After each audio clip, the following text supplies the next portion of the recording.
ഈ മാങ്ങ വീണു.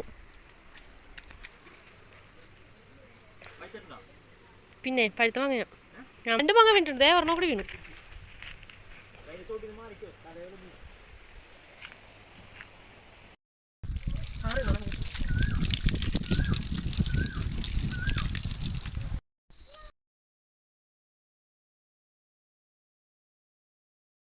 നമുക്ക് ഈ മാങ്ങ ഇടിച്ച് തിന്നാം കേട്ടോ. ഈ കട്ടിങ്ങുന്നതിനേക്കാളും നല്ലതാണ് ഇടിച്ച് തിന്നാൽ. ഇടിച്ച് പൊട്ടിച്ച വേറൊരു ടേസ്റ്റാന്ന് പറയും ഇടിക്കണ മാങ്ങയ്ക്ക്. നല്ല പുളിയും മധുരവും കൂടിയുള്ള സമയം കേട്ടോ. അതൊരു എന്താ പറയുക, മീഡിയം, നന്നായിട്ട് പഴുത്തിട്ടുമില്ല പച്ചയല്ല, ചെനച്ചതെന്നൊക്കെ പറയൂലേ, അങ്ങനത്തെ അടിപൊളി ടേസ്റ്റ് കേട്ടോ ഇത്.